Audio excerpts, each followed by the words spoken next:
c'est HB Trading pour une nouvelle vidéo. Aujourd'hui, j'ai décidé de vous faire une petite analyse Bitcoin et aussi une analyse sur les altcoins.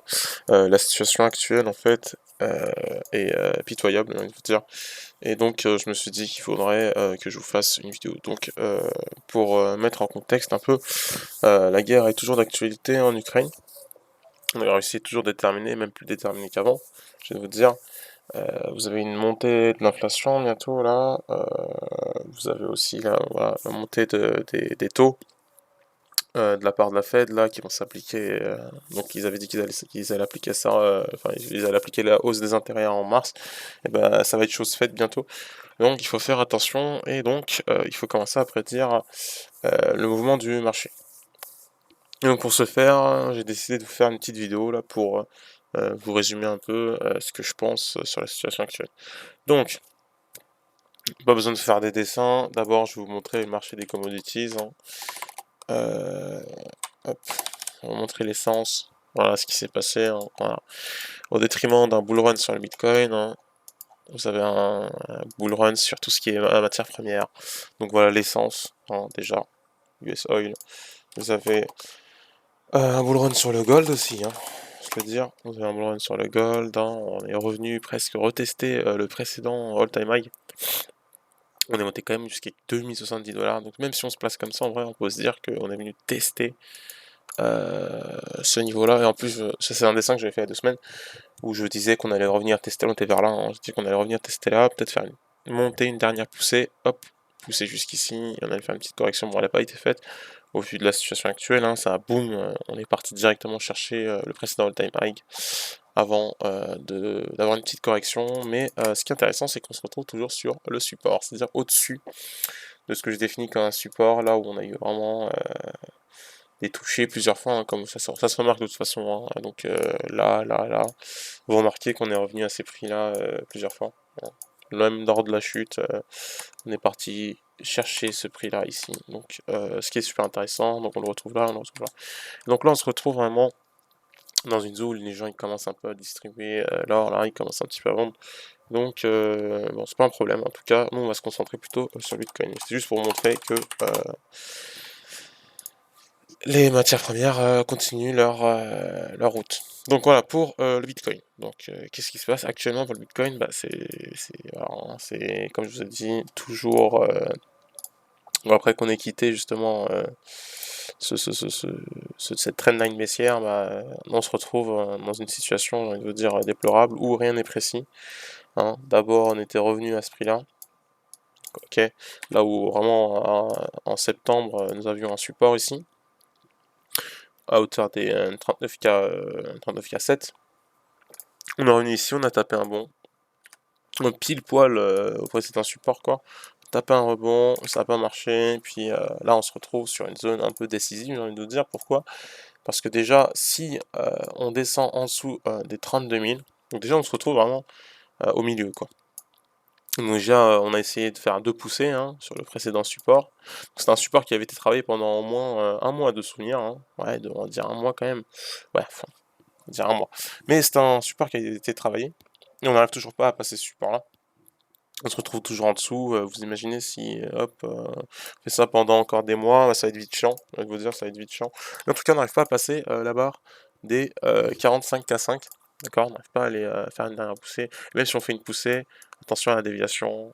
Et hop, on va chercher les prix bas. Et on va piéger tous les boules ici. Donc voilà. C'est compliqué, on peut avoir des déviations. En tout cas, rien n'est définitif actuellement. Il faut se dire que si on perd ce support, parce qu'on peut être amené à revenir ici, je vous le dis, pour revenir en 34K, si on perd le support des 34K, c'est forcément un retour en 30K. Et ça se discutera pas. On va pas s'arrêter là, on va pas s'arrêter là, on va pas s'arrêter au 32K. On va directement aller chercher les 30K. C'est là, c'est le dernier support. En tout cas, ça serait bien de pas y revenir. Alors, même si on y revient, oui, on va pas forcément dump, on peut revenir ici, hop, chercher des acheteurs, repartir à la hausse, ça c'est pas un problème. En tout cas, ce qu'il faut jouer, c'est dépasser, si vous êtes boule, il faut dépasser les 40K5, 45K5, monter, et même aller chercher les 51K, 52, 51, 52, 51, 52K. Si on arrive aux 51, 52K, est-ce qu'on peut réavoir ce schéma-là? ça sera intéressant. Hop, dernière poussée, distribution, bam, bam, ok, d'accord, comme ce qu'on a eu ici. Pourquoi pas le réavoir ici, hop, trouver un support là, repartir à la hausse, faire un petit spring, sympatoche, et hop, repartir à la hausse. Ça peut être pas mal. Mais en tout cas, là, en tout cas, il faut jouer à la barre faut vraiment transpercer cette barre-là, de 45,5, cette résistance, qui était précédemment un support, pour aller ensuite chercher les 51K5, 52K. De toute façon, si on traverse les 45K5, hein, on va forcément aller chercher, enfin, si on a du volume hein, d'ailleurs, on va forcément aller chercher les 51, 52K. Et là, il faudra faire très attention parce qu'on peut repartir sur un dump. Hein. Si vous êtes en long, là, c'est soit vous rentrez en long maintenant, soit bah, vous rentrez pas en long et vous observez le marché parce que c'est pas intéressant de rentrer en long ici, ni ici. Là, c'est pas là qu'il faut jouer le long. Il faut le jouer avant le long, hein, faut le prédire avant. Donc voilà, on se retrouve au milieu d'un range, enfin au milieu d'un range. On veut dire qu'on se retrouve au milieu. Donc là, c'est là qu'il faut jouer son short ou son long. Bon, en tout cas, comme je vous ai dit, sur le long terme, je suis tout le temps bearish. Donc moi, j'attends quand même tout de même un retour au 25K. Par ailleurs, ce qu'on a vu, schéma intéressant qu'on a vu, c'était un trend, enfin on va dire un trend baissier, d'accord? Un trend baissier, un canal baissier. Là, pour le coup, la différence avec ce qu'il y avait eu précédemment, c'est qu'on se retrouve avec un trend un peu plus haussier. C'est-à-dire que vous avez un trend comme ça, là, ici, ça se remarque, hein. Et là, ici, on se retrouve avec un trend haussier. Donc, il y a un schéma qu'on connaît bien, et qui est intéressant, c'est ce schéma-là. D'accord, c'est le schéma où justement c'est une phase de distribution. Donc par exemple vous avez un dump, et ben les gens quand ils voient le dump, bah, ils vont commencer à distribuer.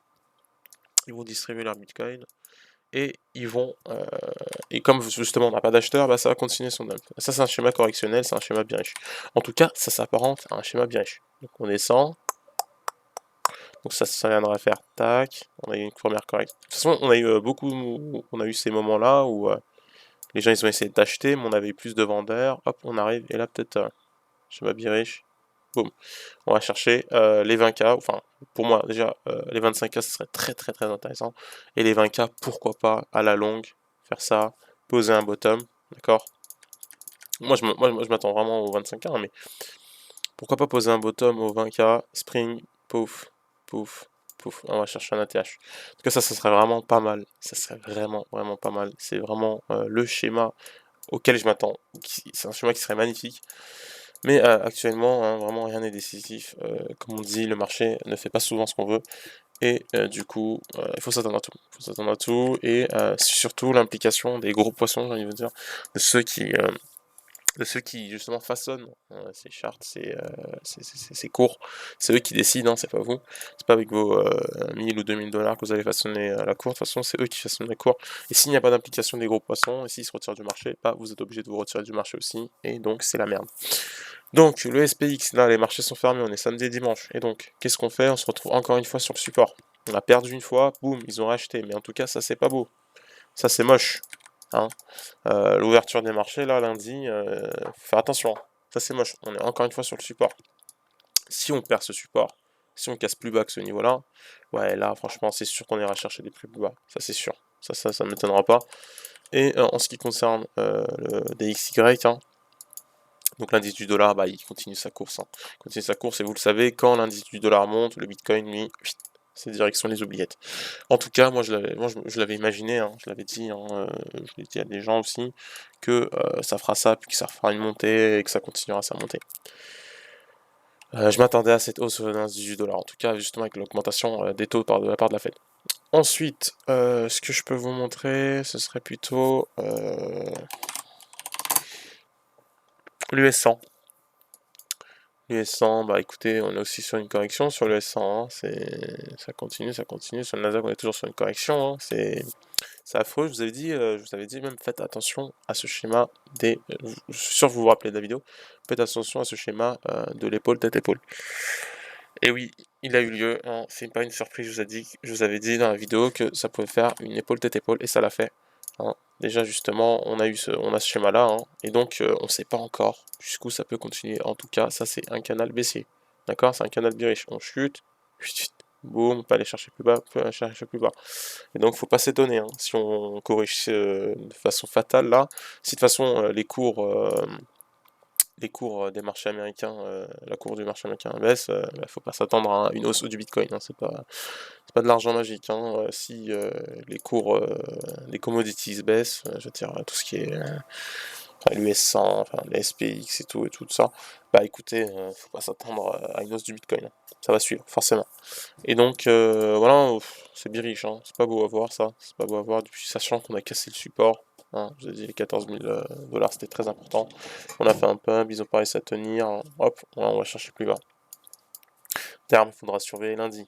Pourquoi pas une hausse? Bon, on peut s'attendre à une hausse, mais en tout cas si on dépasse pas la barre des 14 500, donc si on dépasse pas ici là, si on dépasse pas, il faut toujours s'attendre à un dump, à repartir plus bas. Pourquoi pas chercher même les 12 340 dollars. 12 340 dollars, où justement on avait une correction. Ici aussi on a eu un rebond. Très intéressant ici, hein. On peut avoir du bon boulot ici. Hop, hop, on peut avoir du très bon boulot revenir ici là, ce serait pas mal. En tout cas, voilà comment je le vois. Et comme je vous ai dit, à long terme, je suis bien riche, hein. Ça sert à rien de se poser des questions. Personnellement, après, ce n'est que mon avis, ce n'est pas un conseil financier, je vous le dis. Voilà, donc on a une certaine ressemblance quand même. Donc là, on avait un canal plutôt baissier, là on a un canal un peu haussier. Mais c'est pas bon, hein, je vous le dis, c'est pas bon. Justement, on a cassé cette tendance baissière et là on se retrouve sur une phase où le marché n'est pas certain. En tout cas, comme je vous ai dit, si on perd ce support-là, si on ne tire pas, c'est la merde. Hop, on ira chercher les 30K. Et si on ne tient pas les 30K, les 25. En tout cas, pour l'instant, rien n'est décisif, hein. Faut pas se précipiter. Ici, il y a un short à tenter, il y a un short à tenter là, d'accord? 45K. Vous pouvez tenter un short à 45 à 45 à 5, pourquoi pas un dump again, encore une fois. Et un deuxième short à tenter ici, d'accord? Pourquoi pas un short à tenter ici. Et un autre short à tenter au 58K, 58, 59K, ici. Dans cette zone là, vous pouvez tenter un short. En tout cas, voilà, ça sera tout pour cette vidéo aujourd'hui. Juste, je vous montre quand même le FIR. On est à 36 sur le Bitcoin. Vous avez beaucoup plus de longues que de short. Donc il y a beaucoup plus de longues à aller chercher que de short à aller chercher. Le Fear and Greed, je vous ai dit, on est à 36, c'est pas intéressant. Bon, c'est pas plus mal, mais c'est pas intéressant. Ce serait bien qu'on soit en extrême Fear. Là, on sera à 25, 24, bah, ce serait pas mal. C'est-à-dire que les gens, ils sont toujours là, prêts à investir, en fait. Et de toute façon, ça se voit, hein, il y a toujours de la hype, hein. Il y a toujours cette idée de reprendre, du marché qui reprendrait, puis qu'on aurait un nouvel attache et tout. Donc voilà. Il y a toujours de la hype, il y a toujours de l'envie de rentrer. Donc faire très attention. Faire très attention. Donc voilà, ce sera tout pour cette vidéo. J'ai oublié, je vais vous quand même montrer le résultat sur les alts. Qu'est-ce que je vous avais dit pour le Keeper? Hop, on se retrouve sur le précédent prix. D'accord? On se retrouve sur une zone très intéressante d'achat. Par contre, il y a un problème, c'est le Keeper. La team des devs s'est retirée du projet. Donc vous avez André qui justement est un des fondateurs du projet qui se retire du marché. Le rose, on se retrouve sur une des premières zones d'achat. Qu'est-ce que je vous avais dit? N'achetez pas ici, c'est pas intéressant. N'achetez pas aux 30 centimes. N'achetez pas non plus ici, je vous avais dit, hein, je vous avais prévenu qu'on allait chercher déjà la première zone, puis qu'on va potentiellement chercher la deuxième zone de recharge, qui est à hauteur des 15 centimes.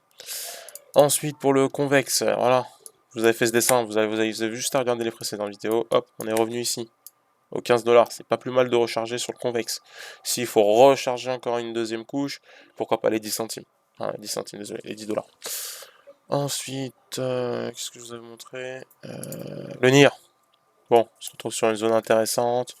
À terme, pourquoi pas un premier achat à 8 dollars, puis un second à 6 dollars. 6 dollars 5, ou même, ouais, 6 dollars 5, ça serait un peu plus mal. Ensuite, le loup, voilà.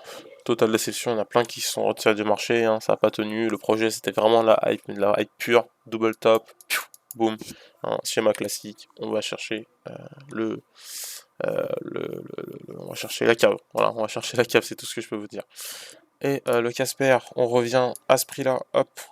On était là quand j'avais fait la vidéo, même j'avais fait une vidéo vers janvier, ouais, on était là, à peu près là. Donc je vous avais dit qu'on ira chercher vraiment plus bas sur le Casper. Le Lix, on se retrouve toujours au-dessus du support, ici.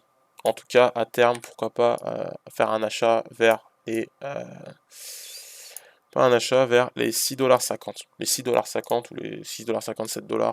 Très très bonne zone d'achat, hein. Très très bonne zone d'achat, très très bon projet, avec une vraie team derrière. 7$ même, c'est un très très très bon achat sur le Lix. hein. Je serais très intéressé, je serais très tenté de prendre une bonne louche de Luxo à 7 $. Donc voilà, ce sera tout pour aujourd'hui. Ah, allez, le curve pour une dernière. Allez, avant de vous quitter, 1,40 $, 1,35 $, pourquoi pas, voilà, 1,35 $ ici, pourquoi pas une petite louche ici, là on pourrait prendre un petit peu de couleur curve ici, ce serait très intéressant. Donc voilà, ce sera tout pour cette vidéo aujourd'hui, merci d'avoir regardé, si vous avez des questions, n'hésitez pas à les poser en commentaire, n'hésitez pas à liker la vidéo, et je vous dis à la prochaine pour une prochaine vidéo.